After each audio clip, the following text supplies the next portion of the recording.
Welcome to our New York Giants meeting for tonight, March 10th, 2026, a rare Tuesday meeting for the New York Giants Preservation Society. Rare, in fact, that we've never had a Tuesday. Ooh, But we need to accommodate people, and Roger Munter has been an annual guest every March as we delve into spring training with the Giants and look forward to this year of 2026. Next week will also be a Tuesday meeting with Marty Laurie. And hey, I'm a again, this is trendsetter. you are. And again, this is due to scheduling. So on the guest speakers part, we try to go around them as best as possible. I got confirmation in May. Tito Fuentes is a definite on May 7th, so that'll be a great thing to talk about Willie Mays. But for now, we're going to turn it over to Roger Munter. Roger has his website. There are Giants, referring to the minor league system, and he covers the minor league system, and he's done a great job for years. So I am going to turn it over to Roger Munter. Let's give it up for Roger. Roger, the Thank, floor is yours. well, thank you, Gary. You do a great job here, and it's very kind of you to have me on. I'm pretty honored to hear the guest list that I'm joining, coming for Marty Lurie and Tito Fuentes, who was, of course, a favorite player of mine when I was young. Um, I'll never forget going to the game one of the 1971 playoffs, and Tito hit. I want to say he hit a home run. It might have been a ground rule double. It was a big hit in that game. Anyway, it's very generous of you to have me on here with the great company you get. I am the author of There Are Giants, which is a website that covers the Giants minor league system. I have an associated podcast with that. I just, in fact, last night talked with Alex Pavlovich. So I have a new podcast episode with Alex talking about Bryce Eldridge and all the young people in the camp. I do a lot of traveling to minor league games. I will generally see somewhere in the range of probably 100 minor league games a year if you count spring training, which I'll be going out to next week, and AFL and associated things. Last year, for the first time ever, I got down to the Dominican Republic and actually saw some Dominican Summer League action, which was perfectly timed to see a lot of great action from Joshua Gonzalez, one of the many really exciting young shortstops in this league. I always get down to spring training for about 10 days or so and park myself at Papago Park and get as much video and talk to as many scouts as I can from down there. I aim to try and get a first-hand look at as many players in the system as I possibly can every year. There are always a few that escape me. There are always a few that just are injured whenever I show up. Um, but I would guess that between March and October, September of a standard year, I'm going to see 90% of the players in the Giants organization, get a ton of video, talk to a lot of scouts, do my own observation, talk to people in the Giants organization that are responsible for player development, and get that word to my subscribers as well as I can. Obviously, we're going to talk about the players here in just a second, but there's a young man who's causing a lot of excitement, named Luis Hernandez, who the Giants just signed out of Venezuela, 16 years old, or 17 now, for $5 million. We've just got word that he's going to start his career in the United States. He's going to be part of the spring breakout game next week, which is going to be streamed. So he's a guy that a lot of attention is centered on right now. So I'll be getting my first look at him within the week. And providing that to my subscribers. So it's a great time to become a There Giant subscriber if you're interested in it. Um, this last year was, I think, one of the more positive kind of player development seasons I can remember for the Giants. There were a lot of really good and interesting stories that happened this year. Obviously, Bryce Eldridge continuing his rapid ascent up to the majors to the point where, as a 21-year-old, we're now wondering if he's going to be starting on opening day. We'll see if that happened. The two shortstops, Joshua Gonzalez from the Dominican Republic, and Luis Hernandez, who have been the top signings on the international market, not just for the Giants, but in a lot of people's opinion, the best players in each of these past two seasons. Have come into a lot of acclaim. The shortstop they signed out of Venezuela the year before, Johnny Level, has really produced beyond what was expected of him, and he's starting to get a lot of buzz. They also had a lot of kids with almost no acclaim at all coming into last season, kind of pop up and have monster years on the pitching side at the lowest levels. A lot of velocity increases, a lot of really happy, unexpected stories. We're kind of back to where we were a few years ago, where it looks like all the excitement is down at lower levels, and you'd like it to be up at the higher levels a little more. But I do think there's a group of talent in the system right now that is comparable to the best periods of the Giants farm system this century. There's a lot of players. Jim Callis, who works for MLB, was on my show a week or two ago. He said he can imagine them having as many as seven top 100 prospects a year from now, which, you divide 100 by 30 clubs, and seven is about as much as anybody gets. So that a lot of things would have to break right for that to happen, but that is kind of the trend lines. I think a lot of people are looking at the Giants farm right now as a system that is really pointing upwards, in a pretty exciting way. So hopefully Bryce Eldridge is the first tip of that spear. I would expect him to be an important part of the 2026 Giants, whether he is standing on the third base line on. I don't think they're going to waste too much time with him down at Sacramento before he's part of this club. And I personally think they should take him north. Roger, you're freezing.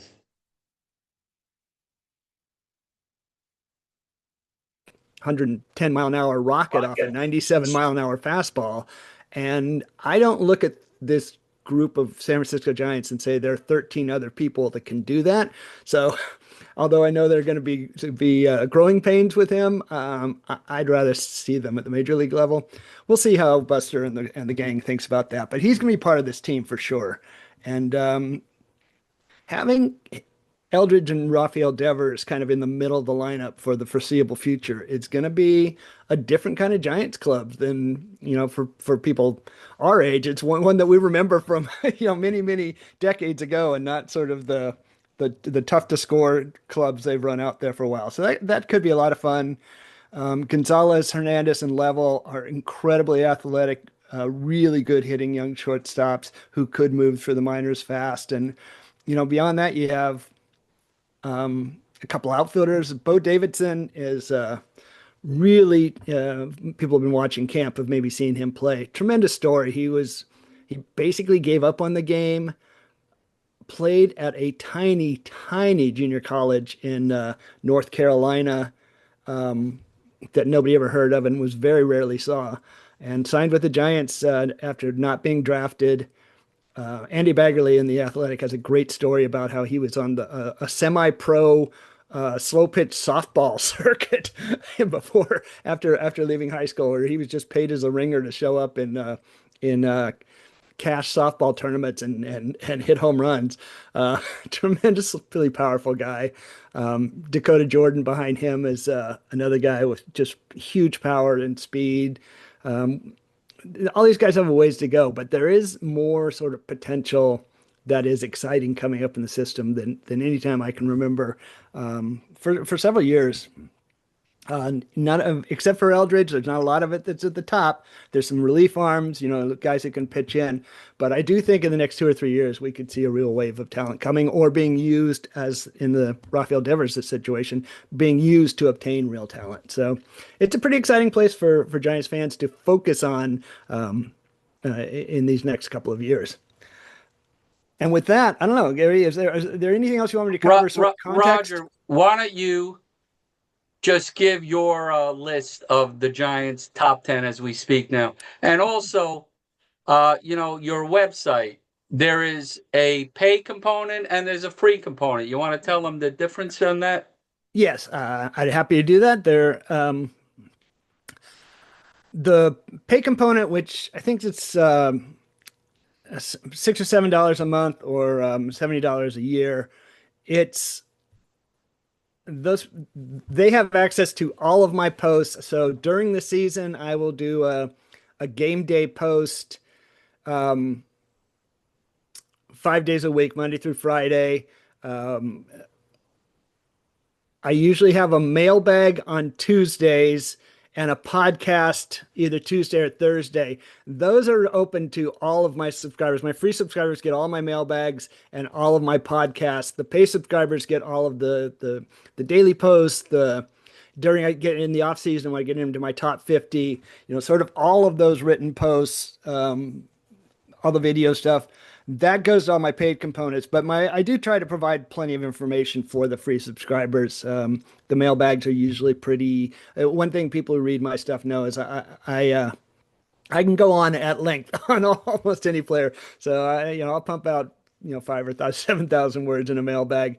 And I think either of those is a perfectly good way to keep up, depending on what level your appetite is for knowing. Because I'll get pretty granular on really, really in depth on the system. Every winter, I do a series of depth charts where I think, will talk about every player in the organization on some level, even if it's just a sentence. Why don't you give us the Munter top 10? The You Munter don't top just 10. their names, positions. Why don't we do that first? So the Munter top 10, which was just unveiled recently, it starts with Bryce Eldridge at number one, obviously 21-year-old first baseman. We know him. At two, I have Joshua Gonzalez, who's going to be in his 18th season as a shortstop this year. Three, I have Johnny Level, who's a Venezuelan shortstop. We'll be playing in San Jose at 19.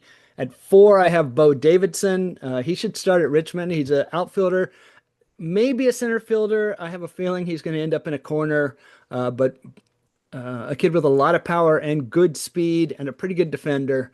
At five, I have Luis Hernandez, the shortstop from Venezuela, who they just signed for $5 million. I might be a little conservative on him. You can tell from the buzz coming out of the Giants that they probably see him as number three. So I have a feeling I'm moving him up pretty dramatically in the midseason. But I tend to be a little conservative with guys who haven't played yet. At six, I have a right-handed pitcher named Kaner Martinez, who really blew up last year. Big kid, great fastball, tremendous slider. He's going to start either at San Jose or Eugene. I can see him potentially getting to Double-A this year. At seven, I have Dakota Jordan. He's an outfielder they took out of Mississippi State 2 years ago. Tremendously toolsy. Looks like a running back or a linebacker. Just a tremendous body. Amazing double plus speed, double plus power. Has some contact issues. Eight, I have Gavin Keelan, who is the shortstop they took from University of Tennessee with their first round pick last year. Excellent contact guy, probably a second baseman. Nine, I have Carson Wisenhunt, who probably all Giants fans know, left-handed pitcher who made his debut last August. Probably is going to be part of the rotation some this year. And at 10, I have another young pitcher, Argenis Kayama, who's a 18-year-old. He'll be 19 this year, right-hander out of Venezuela, who really only started pitching 2 years ago and has really, really impressed in his short time in the majors. Wonderful. And so comparing this year's Munter list, who is, other than, brand new acquisitions who they signed, who in your estimation is rising and who is falling? So Kaner Martinez, who I mentioned, a pitcher, and Kayama, there's this group of pitchers, Martinez, Kayama, a left-hander named Luis De La Torre, and Jacob Bresnahan, who are my 11 and 12. All of those guys really, really, really put the up arrow on themselves last year. I don't think much was expected of any of them except Kayama. But Martinez and De La Torre just added so much power to their pitching. They throw strikes. They have a lot of those fun metrics that people love. Both of those guys came out of nowhere, I think, to really impress people. Bo Davidson, a year ago, a year ago, he had barely played because he missed most of his season when he was in San Jose with a couple minor injuries, but he just exploded in the second half of the season, July, August, September. So he'd had this pretty amazing 2 months, but that's all it'd been. This is 2 months from a guy who wasn't drafted, who nobody had ever heard of, and was a bit of a question mark. The year he just had last year, where he really was the best player in the Northwest League, and then showed a lot of ability to make adjustments once he got up to AA, was very, very impressive. And, Bryce Eldridge is a 21-year-old who may be making an opening day assignment. Everything he's done since he put on a professional uniform has been an up arrow. Down arrow guys, Carson Wisenhunt is I think I had him maybe two or three a year ago. Uh, his year wasn't bad. It he was actually the pitcher of the year in the PCL. But there were just a lot of things where you wanted him to see him get better, and he kind of hasn't. It seems like with Wisenhunt, questions I had about him 3 years ago after his first year are questions I still have. It's been really good this spring to see his velocity back up a bit, although that's, in 2 inning stints, that tends to happen. It's going to drop down from there, but he needs, when he came to the Giants last year, he was pitching like 90 to 92. He needs to be more 93, 94 to really succeed because he doesn't have great fastball command. And he's throwing a cutter, which I know Giants officials have been after him to do for several years. And it looks like he's finally serious about that. But still, he hasn't maybe had as much progress as if people thought like 3 years ago that he was going to be, a mid-round ace kind of player. I'm not sure that's who he is. So he's a guy who has dropped a bit for me. Joe Whitman, who I had pretty high in my rankings a year ago, was a second rounder they took in 2023. He fell pretty precipitously for me this year. His stuff was really down. Diego Velasquez, who's an infielder that I had pretty close to my top 10 and has been in Richmond for a few years. He's fallen down a bit. There's a lot of newcomers on this list. I mean, guys like Parks Harbor, who I think really nobody thought that highly of outside the Giants organization when they traded for him in July. He's really impressed people. Jacob Bresnahan, this pitcher that they got from Cleveland for Alex Cobb. Alex Cobb, who never pitched for them that year at all. They got two pretty good players for him. Bresnahan was a 20-year-old this year who was the Cal League pitcher of the year. So he's another up arrow. There are more up arrow than down arrow people That's here. I'll say good. that. That's really a good sign of the system. There were people who had kind of down arrow seasons, but they were overwhelmed by the up arrow folks, which you want to see. Wonderful. So I just gave you a little food for thought, so to speak, to get us started, and I will have my own questions. But Norm, you're up. Hi, Roger. Thank you so much for being here. I've got one general question and then three specific players. Okay. The general question is, when Randy Wynn took over as the director of player development, he talked about a different approach to the minor league system. And I'm wondering if you have noticed anything that has to do with a different approach last year and even early this year in the spring with the minor league system. Okay. So we'll start with the general question. It's my general answer to that general question is I think mostly it's too early to make sort of broad judgments. One thing that absolutely did pop out last year, just because they'd been so the other way, was they were very clearly putting more workload on pitchers. They were stretching guys out further in games. They were putting Trevor McDonald through something like 160 innings, I think, last year, which I think whole rotations in some of those years under Zaidi didn't get to that number. So they were definitely doing that.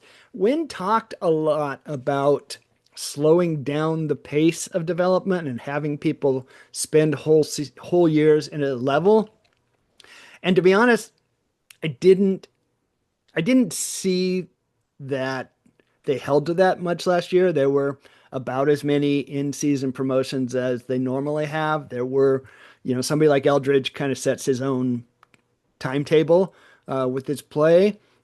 So I haven't necessarily seen evidence of that as much as Wynn did talk about it. I do think the Randy Wynn hire is really fascinating.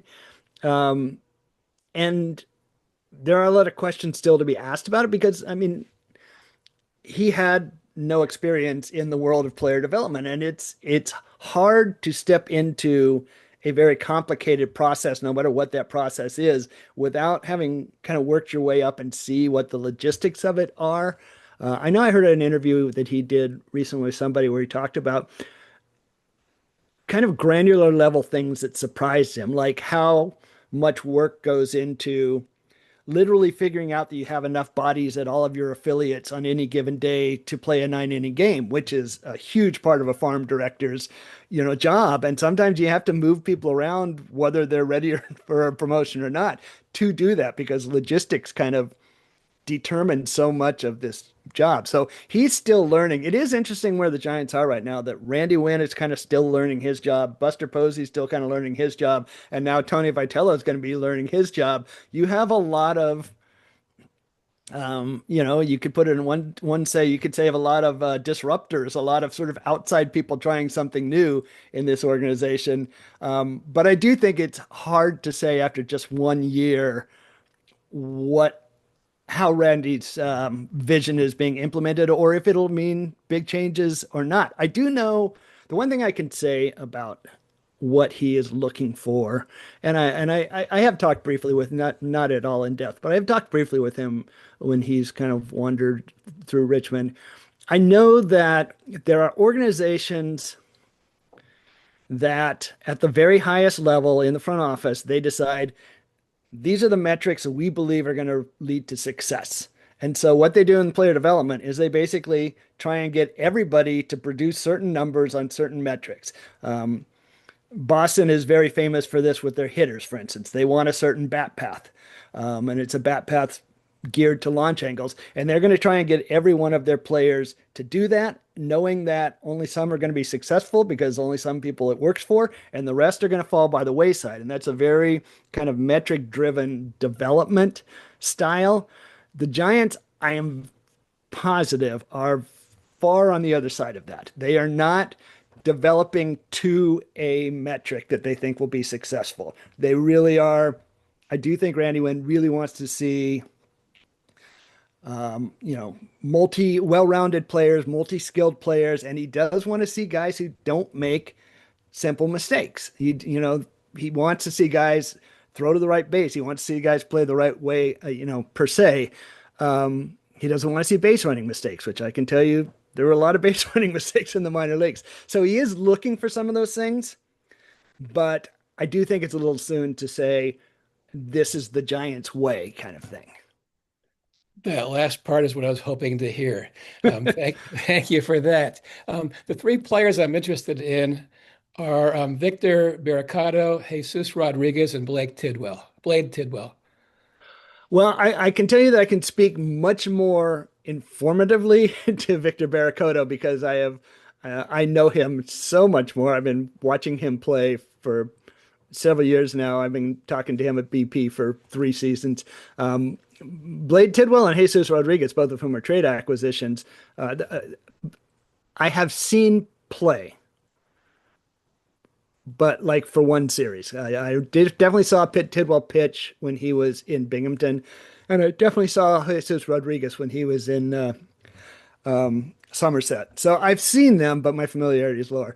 Victor Barricado, so he's an interesting kid. He was actually a free agent this winter. So the way baseball contracts go is that once a player is signed as an amateur, the team that signs him has the right to re-up that contract 6 times, which means that they essentially have 7 years that they get to keep that player. And at the end of 7 years, you usually know, is this guy going to be ours or is he or not? And players go off and they'll sign minor league free agents with some other team that's looking to fill a need somewhere. Victor Barricado, In the middle of last year, he was really struggling. And I think he was dealing with a little bit of bitter disappointment because he'd been working hard to get a promotion up to Sacramento for a couple years, and he finally got it. He had a great April to start the year in Richmond. He was really honed in on the strike zone. He was hitting well. Got that promotion to Sacramento and almost immediately pulled a muscle. And by the time he was ready to come back, Bryce Eldridge had been promoted to Sacramento. There wasn't a roster spot for him anywhere, so he was returned back to Richmond. It was really an undeserved demotion. I think he kind of swallowed that one hard. But the Giants sent a lot of people into Richmond in the second half of last year, specifically to watch him and try and make that decision. Do we retain this guy? Do we sign him to a minor league free agent deal?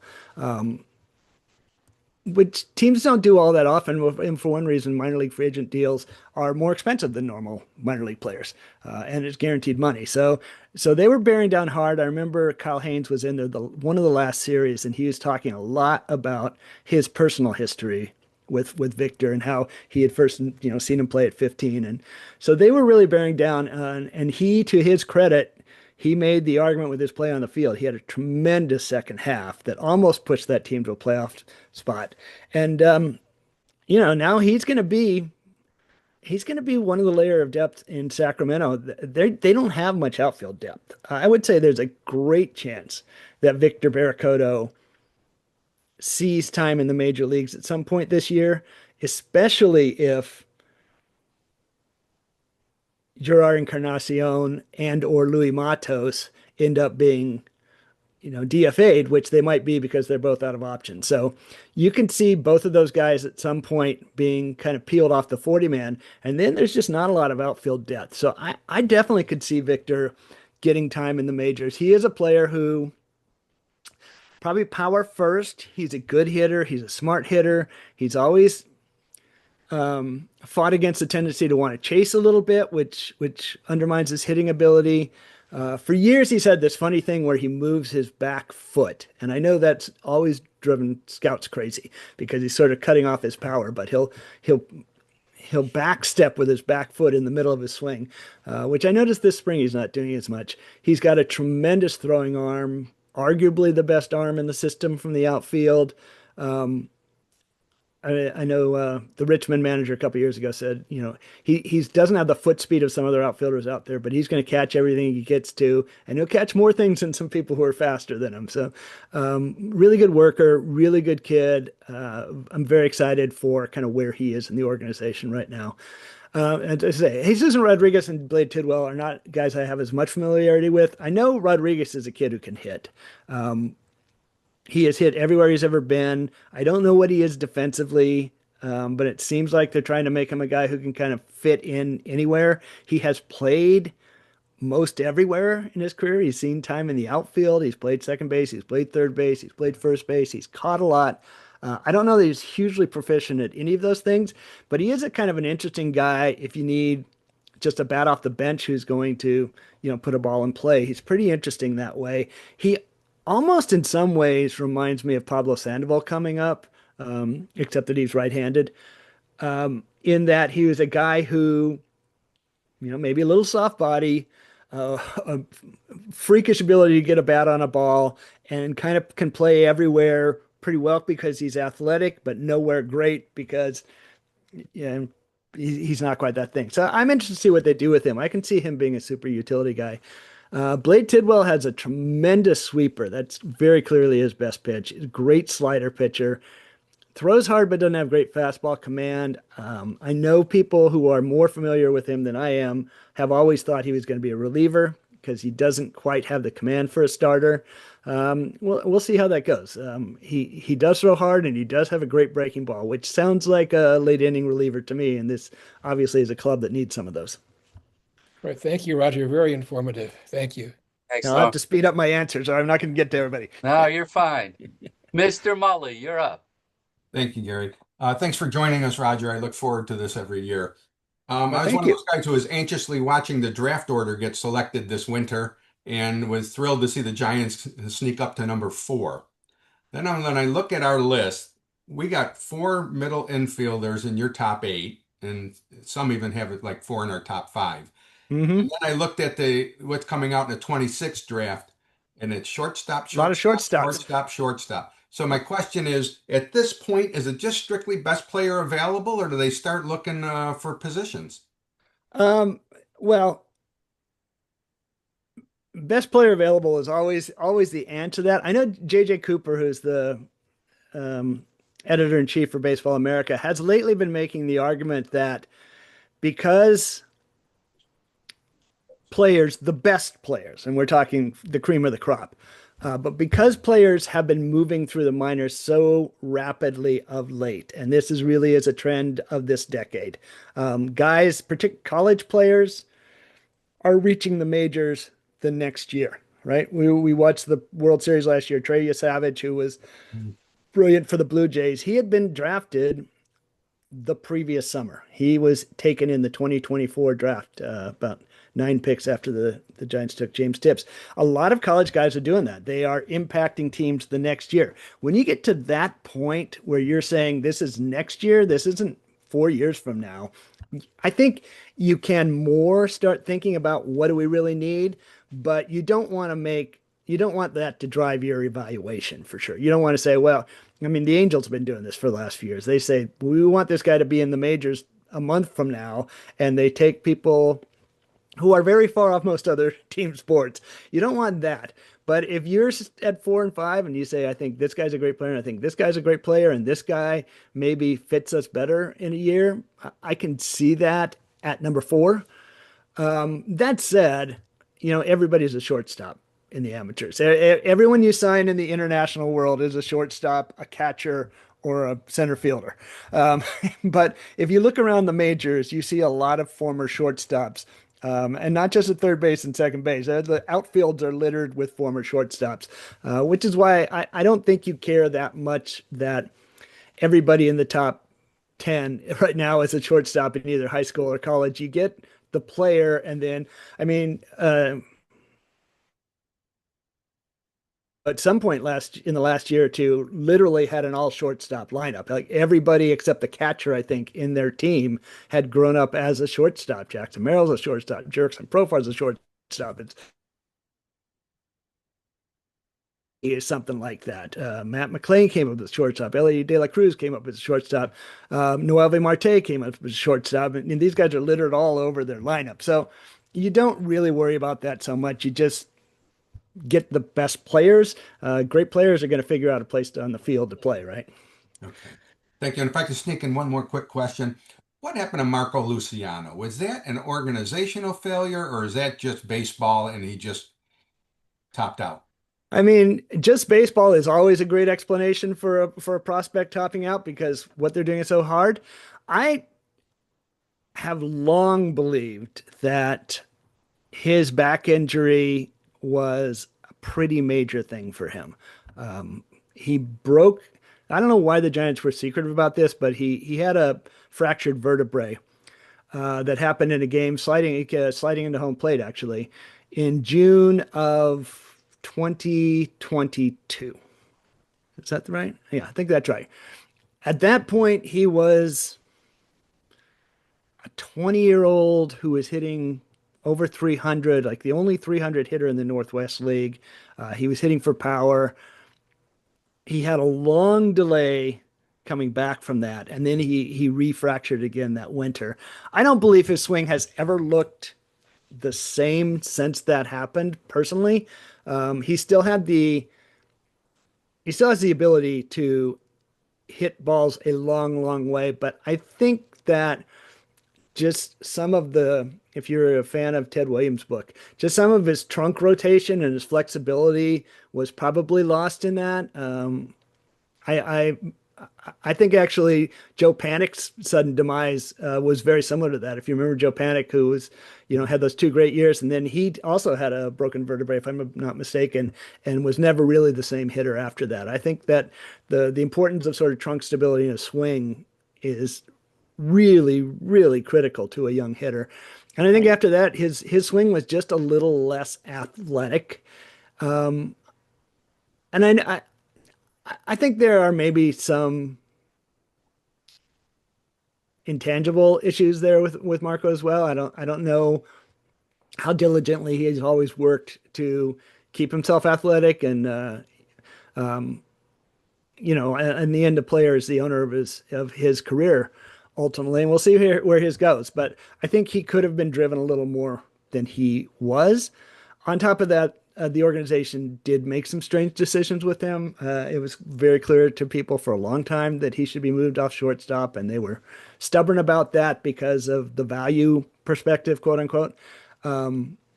They also moved him in ways that were not, to my mind, logical. Particularly, I know when he was in Richmond, they moved him out of Richmond way too soon. He was striking out a ton. He was not hitting breaking balls. That move made no sense to me whatsoever. And there were a few years, a few moves in sort of the late Zaidi years where I think the executive's job preservation was part of the calculation for the move more than the players, what was best for the player. So, combination of all, but I think some of it was health and some of it was just baseball. All right. Thanks, Roger. Appreciate it. Thank you, Jim. Dave Lippman. Okay, Roger, fascinating analysis. I really enjoyed it. I'll make this relatively short. Buster Posey, how's he doing? Well, that is a great, great question. I would say that if you ask Buster that question, he would say he's disappointed because the results weren't there. And this is, as everyone will always tell you, this is a results-based business. Process gets you to success, but ultimately you have to have the results there. So there were certainly a lot of things that I really like about what Buster has done. I think the Devers trade was really a masterstroke, and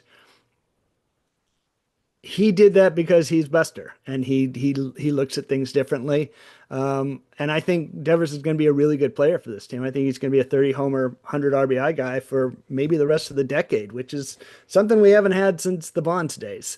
I think I like how he talks about the game. I like how he talks about when I know Luis Ariz is a bit of a controversial figure, but I tend to agree with his idea that you want a variety of different skill sets in a lineup and on a team that gives you more resiliency. So, and as much as Harrison Bader, another guy who is kind of a flawed player, but I really think he fits what this team needed to do, moving Lee to a corner, shoring up the center field defense. I like a lot of the individual moves. Where I sometimes wonder is I think he is, and this I think is an organizational thing. They are leaning heavily on young players, particularly young pitching, to pick up slack where they might go pay for experience and depth on the bench. And I think you could see that coming into last year where, Luis Matos had no competition for a job. And I don't know that Luis Matos deserved to have no competition for a job a year ago. They have been a little tight on the margins of the roster in ways that I think would help them gain those 4 or 5 games. The same thing happened with the bullpen right now is anybody's guess. But there's not a lot of certainty down there. And from my perspective, there's not a ton of stuff. And that's a place where spending some money would have helped. But that seems to be coming from the sea level, right? There's pretty clearly a finite amount of resources they can spend. They spent about $50 million this year, and they filled a lot of holes doing that. But they're a thin roster because they're not willing to spend more. I can't blame him for that, but it's going on his resume essentially, right? So We'll see. I like his attitude. He wants to win. He's aggressive. He's assertive. He seems to be decisive. I think all of those things are really good for a person in his position.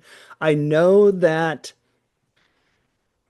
people in the organization are happier working under him because I think he's more collaborative than his predecessor, who tend to be a little insular in his thinking and didn't allow a lot of people in the circle of trust.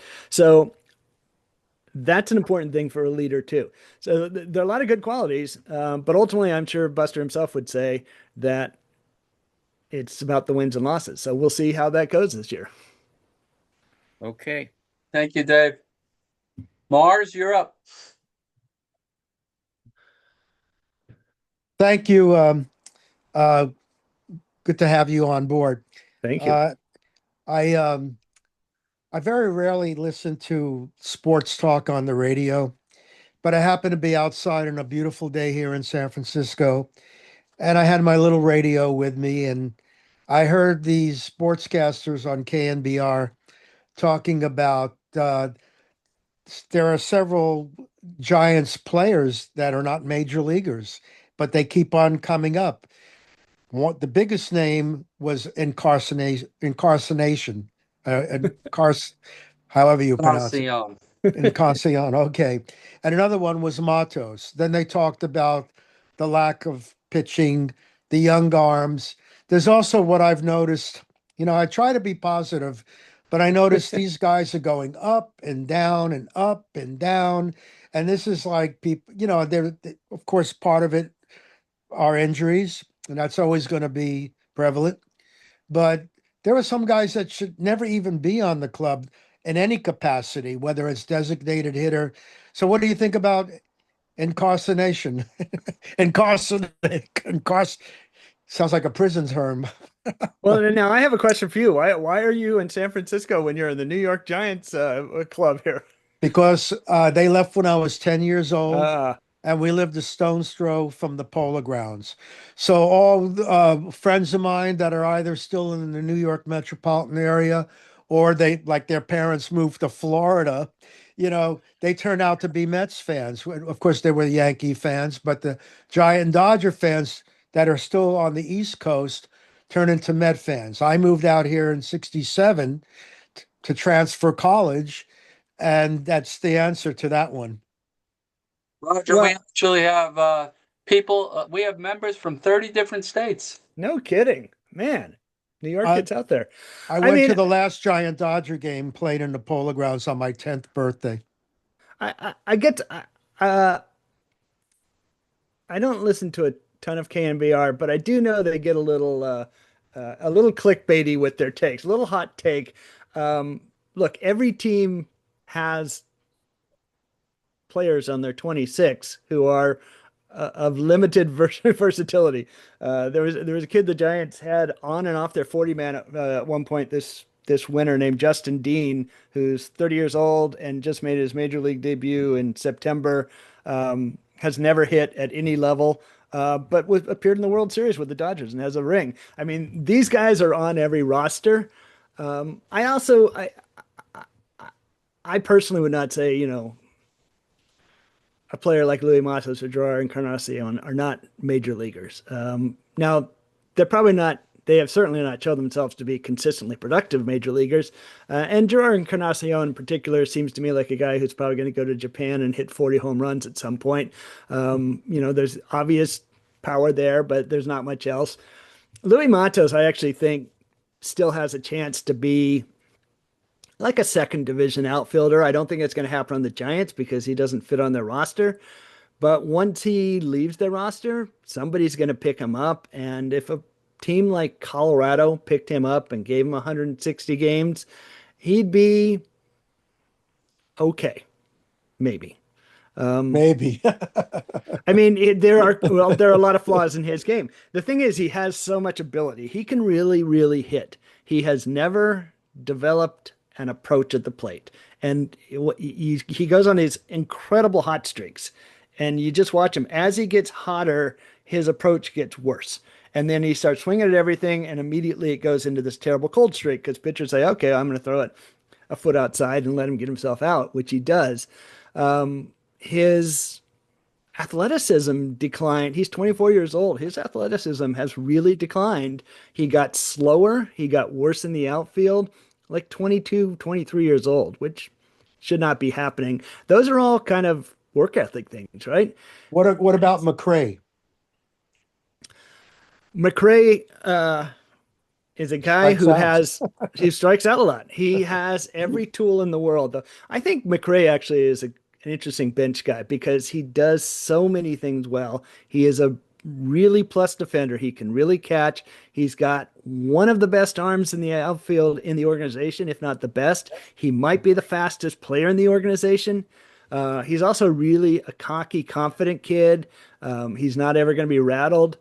He makes sense to me on the bench. Now, he swings and misses a lot, and particularly above the belt. If between the belt and the top of the strike zone, he has real contact issues. I know scouts have talked for years about the way he sets up his hand and trying to make some adjustments there, which it sounds like he has actually this winter. It sounds like his hand setup is a little different. He's a guy who he doesn't have to be a great hitter to be a useful major leaguer. He What has to about be a Drew good Gilbert? enough hitter to be a major leaguer. But if he can be a good enough hitter, he can be on a lot of benches. Drew Gilbert's kind of the same way. Gilbert is a much better, yeah. So there's now you're getting very granular on tools. Gilbert is a much better contact hitter than Grant McRae. He doesn't have anything like his strikeout problems, but he doesn't necessarily impact the game the same ways that McRae is. He's a really good fielder. He's not as fast. He probably doesn't have as much power. So yeah, now it's all for all of these guys is what's the tweak? I mean, Mike Yastrzemski, who has maybe one of the oddest career paths of anybody this century, was always one of these guys in the minor leagues who you looked at him and go, yeah, that's a career minor leaguer. He does a lot of things okay. He doesn't do anything outstanding. He's pretty good fielder. He's pretty okay hitter, but he found the tweaks that have made him have now a long career as a major leaguer, even though he started late. And it's really about kind of finding that thing that clicks good enough that you get over the bar, because the bar to be a major league bench player is really high. The bar to be a major league starter is incredibly high. And it's not always about ability and talent. It's about how adaptable are you? How quick are you at making adjustments? It's a lot of mental work really that makes a difference between being successful and not being successful. And that's why you go back to Matos, and I can see this coming that like, okay, he's not going to fit here. He's going to get DFA'd. He's going to go to some lousy team, and he'll have a good year. He'll have some good years. And people say, well, why couldn't the Giants get that out of him? Sometimes it's about when's the light bulb going to go off for a guy. I read this piece during the World Series. Ernie Clement, who's a really good player for the Toronto Blue Jays, 2 years ago, I think he was waived by the A's, and he was talking about how that was a real wake up call to him. That he got on his phone to his agent and said, do I have any offers? Because he's like, I'm 28. I just got kicked off one of the worst rosters in baseball. I have to really think about the fact that I might not have a career anymore if I don't change the way I do things. And sometimes that's what a player has to go through to get to those levels.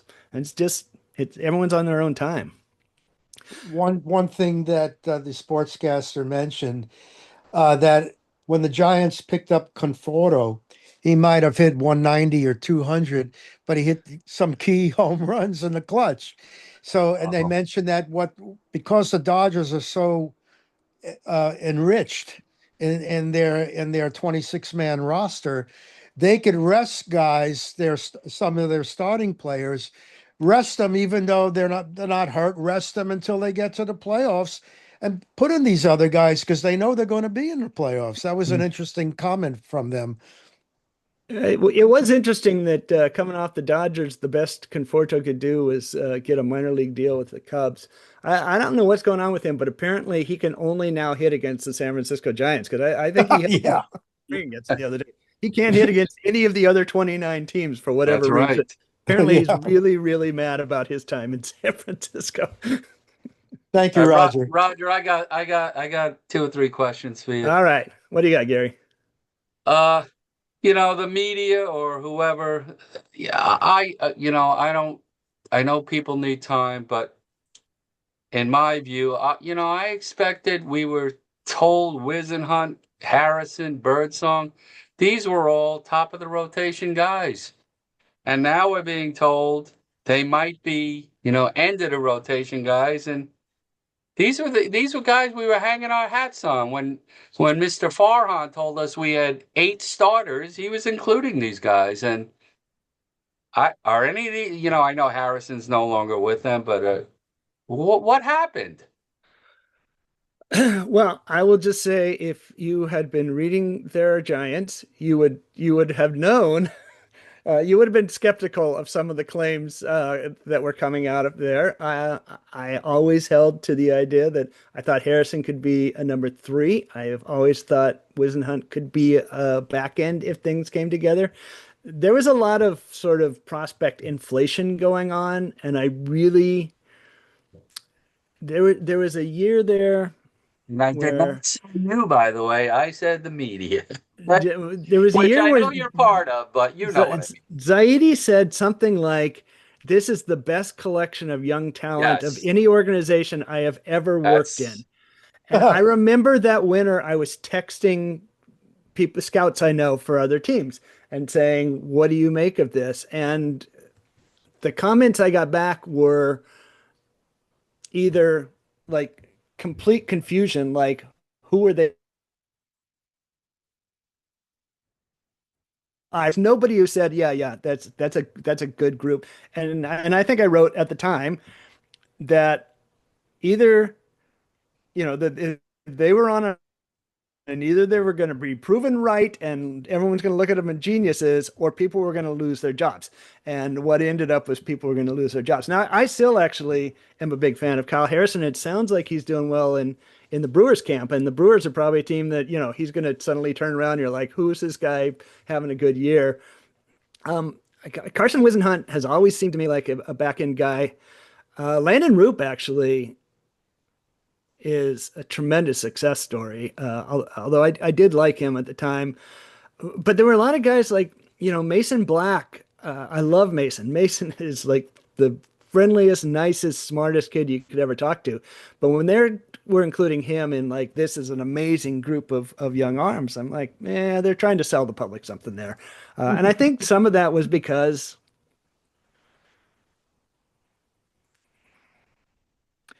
organizationally, it seems pretty clear that the Giants ownership group would doesn't want to spend a lot of money on free agency. We know that. They sure don't want to spend money on pitching. And I feel like in some cases you get this situation where you're telling your superiors what they want to hear, right? It's like our only route to success is to develop our own star pitchers. So we better say we have a lot of star pitchers on the way. And I don't ever believe it was, I don't believe it was likely to succeed. And one question I've had about Posey, going back to how's Posey doing, is they still keep doing this. Buster said last year and he said this year, for us to succeed, we need some of these young pitchers to succeed. And which is a different way of putting it. I will say that. He's not saying we really believe these guys are going to succeed. He's saying we need for these guys to succeed. I personally like to see them put themselves in a position where they don't need, guys who are maybe not, these great pitching prospects to suddenly turn themselves into, good major leaguers, because that doesn't happen often. So I would like to see them get off that train where they're relying on people who are, good, okay prospects to suddenly be Robbie Ray or Logan Webb or whoever. They were right with Logan Webb. I will say that. He was not a highly thought of prospect either, but they always were very high on him. And he's turned into something. But I do think there is a level of sort of value inflation when they're talking about their own pitching. And in part, it's Greg Johnson had a quote this year to Susan Slusser where he said they weren't interested in long-term deals to pitchers because they have this young core sitting there. And I'm like, I have no idea who you're talking about. I have no idea who we could even be thinking of to say that we don't want to sign pitchers to a major league deal because there are these great young pitchers waiting to take over. So I don't know. I don't know, Gary. Yeah, the last thing about these pitchers, last year they started off great, and Birdsong was fantastic out of the bullpen. And then everybody, not you, people were talking, oh, future Cy Young Award winner, and now he don't even know if he's going to make the roster this year. What happened to him? Another kid I really love, Hayden, is really, really, really good kid who I'm rooting for a lot. But man, he needs he needs Grant McCrae's confidence. Someone needs to take a confidence-ectomy, if that such a thing exists, and give it to Hayden, because you watch him on the mound for most of the second half of last year and so far in the spring, and he is very clearly searching for some confidence. Is when I watch him. It's I talked to a scout last year who said that game in Atlanta, his last game with the Giants, where he couldn't get out of the first inning. It's literally the worst body language I've seen in 40 years in this game. And I really felt for him. I found that game really hard to watch because I've known him. When he was drafted, nobody knew who this kid was, and suddenly he was throwing this amazing stuff, and you just go, "Oh my God, the potential here is amazing." And then suddenly he's in the major leagues getting his teeth kicked in, and I think it's been kind of a whirlwind for him. And he needs to refine himself a little bit. There's some soul searching going on in that young man right now. I don't think it's about, yeah, he could throw more strikes. I don't think that's what it's about. I think it's responding to between the years. I think there was a player a couple years ago who gave me the greatest phrase I've ever heard, and I use it all the time, and now I wish I remember who said it originally. But the game is about failure management. How well you manage failure is going to determine what you can do in this game. And there are players who manage failure at an elite level who can succeed with smaller skills than people who have great skills but have to struggle to manage failure.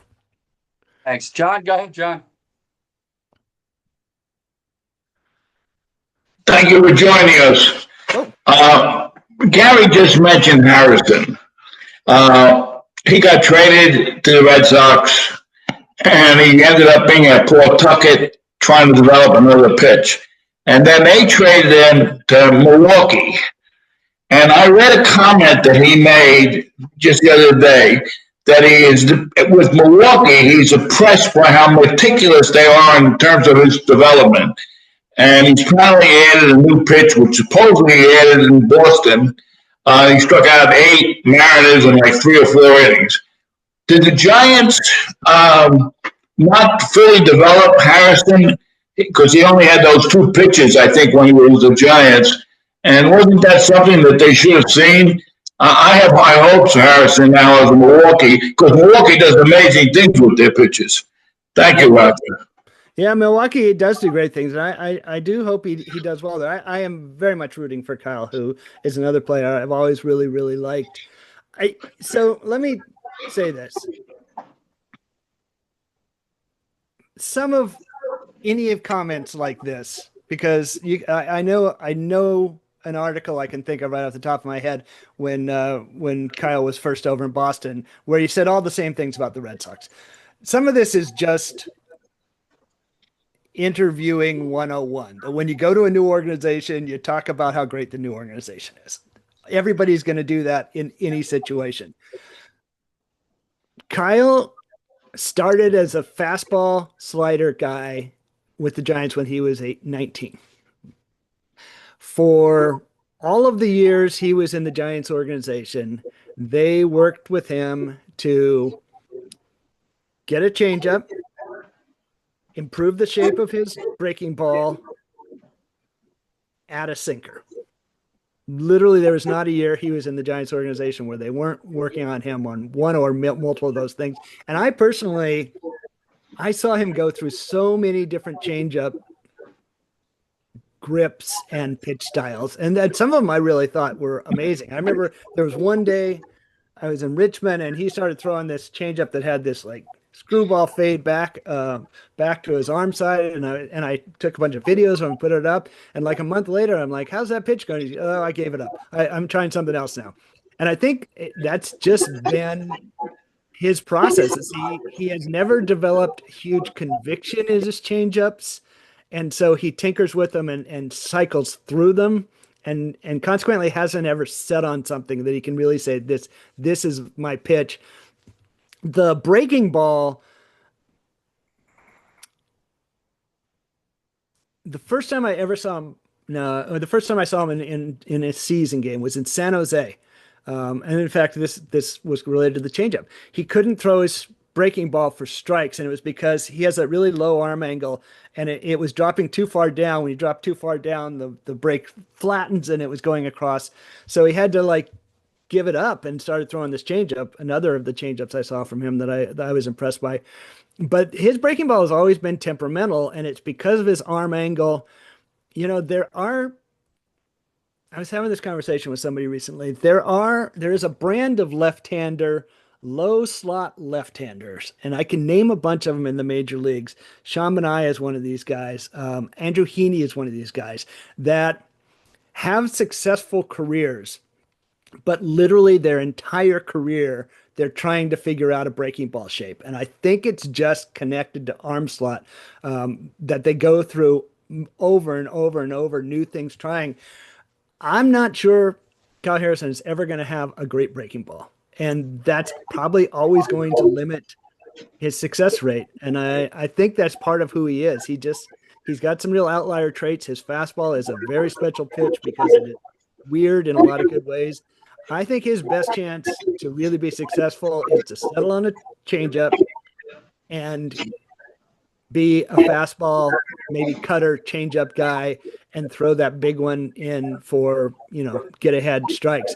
But I think that's something he's probably, even if he has a successful career for a decade, I bet you anything, he's going to be a guy that is always experimenting with his breaking ball, trying to figure it out. I don't think that's an organizational failure. I think that's, that's part of guys figuring out their bodies, which everybody's kind of going through all the time. Thank you, Roger. Appreciate it. Did anybody have a question who has not asked one? All right, I got a few more, Roger. Go ahead, Gary. So, I look at the Giants as some of their extra outfielders are basically all the same. They're all fringe. Yeah. I don't see how you could send a 21-year-old to the minors who has supposedly great potential and carry somebody who basically what they are now. I'm talking about Encarnacion, McRae, Matos. I mean, one of them probably will be the fourth outfielder. I would think, like you said, McRae or Matos. But Eldridge needs to be on this team. I don't see carrying two of those guys I mentioned to having Eldridge in the minor leagues. I think he's an integral part of the team, and they need him. I agree with that. Most of my conversation with Alex Pavlovich last night was on this very topic. He made a good point, which is so Bryce's spring training performance so far has basically shown both sides of the argument. One, when he hits the ball, he hits the crap out of it. He's hitting at 113, he's hitting 112, he's just hitting these rockets everywhere. On the other hand side, he's struck out 10 times in 30 at bats or whatever. And as Alex says, if you just watch him every game, it doesn't look like he's striking out a lot because he's not having non-competitive at bats. He has really competitive at bats, but they do end in strikeouts a lot. So you could see, I know there are people in the Giants front office who the most important thing to them is that they don't mess him up.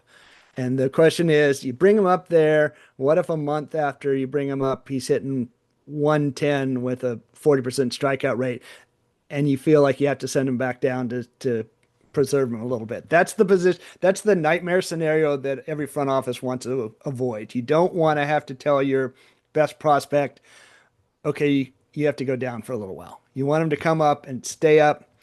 I live in DC, as I mentioned earlier. Baltimore Orioles brought up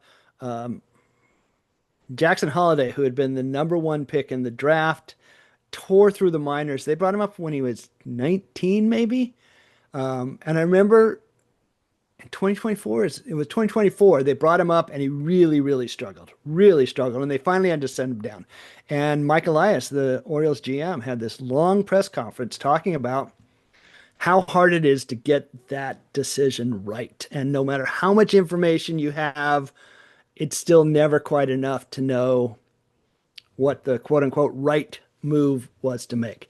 So I know the Giants want to make sure that they're setting him up for success and not failure. I am with you that I look at this camp and I don't see, I say if I want to take my best club north, I'm taking Bryce Eldridge, because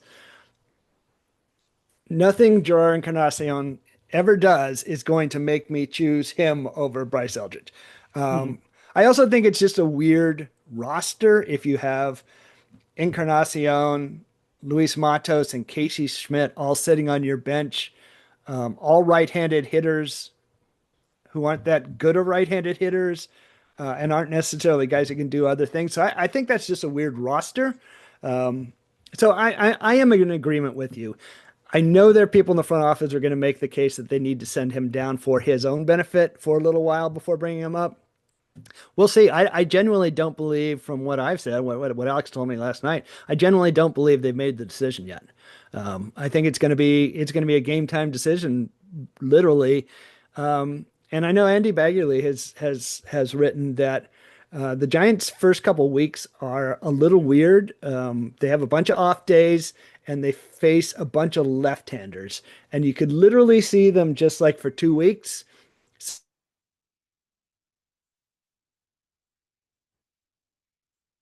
Jesus Luzardo and whoever, and then we'll check back in at that point. I can understand that, but I'm with you. To me, he should be part of the team going north. And as far as their bench, all I can say is hopefully they won't be pinch hitting very often, because they don't have, Wilmer Flores is not on the bench. Accomplished hitter. Yeah. I mean, I know, not flexible. I totally get that. I'm not saying to bring him back, but the guys they probably will have will be, Schmidt, Koss, Susak, and one of the outfielders. And that's not scaring anybody. So these regular players, the 9 guys who are playing, they're going to be playing a lot, and hopefully they won't have to be pinch hit for it. That's just my opinion. I'm no expert. Yeah, I mean, the only guys you think about who you would want to pinch hit for are Patrick Bader, whoever's catching. Probably Harrison Bader. You can see situations where you might want to have a left-hander come up for Harrison Bader. And then, if Eldridge, you might pinch hit for Eldridge in certain circumstances, ninth inning, tough lefty, something like that. But if the only other person besides Bader and whoever's catching that might get pinch hit for is if, Casey Schmidt or Louis Matos is the DH one day, you're right. There is not a lot of pinch hitting need. I would think more about having flexible athletes on my bench, having the McRaes and Christian Costas of the world who can, pinch run, defensive replacement. Those kind of things would be more important to me than, I mean, you do want to have some offensive ability, but I don't think you're right. There aren't going to be that many pinch hitting opportunities on this team. And my last question, I don't want to hog up the thing. They made the Devers trade, which I loved. How are the Red Sox fans feeling? I mean, 3 guys, they got traded for 4 guys. 3 of them are already gone. My sense, and I went to college in Boston, so I still have some Red Sox friends. My sense is Red Sox fans are a mite uneasy. I don't think there's a chain link of really, really bad, I would say bad moves they made the last 2 years. They signed Alex Bregman, which made them trade Rafael Devers.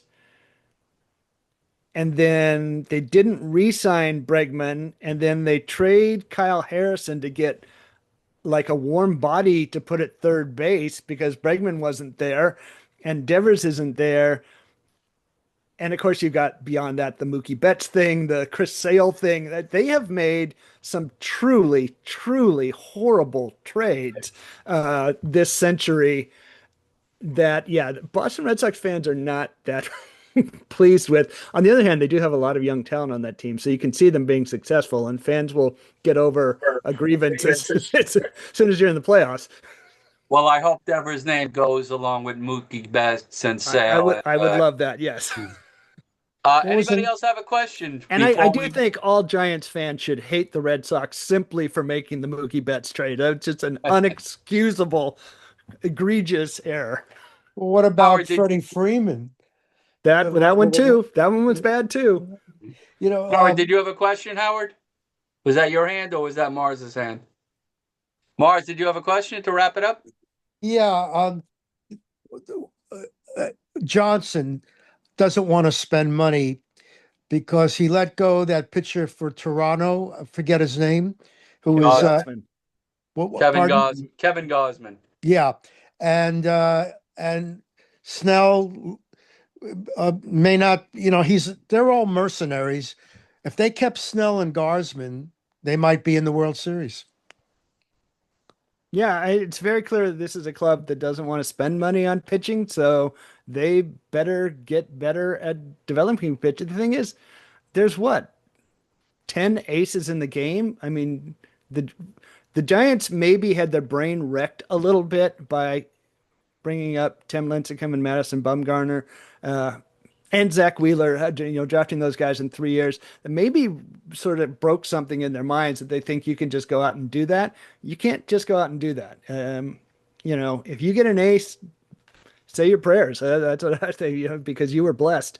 That does go back to the question that was asked earlier: is the number 4 pick? If there's an arm there that looks elite, that maybe would fit this organization just because they don't seem to want to spend on pitching. I don't know that arm is in this particular draft, but I think they would have to think hard about that if they think there is a great college arm in this draft, because they can't just keep saying they're going to develop all these pitchers and not have the raw goods. You need the raw ingredients to do that.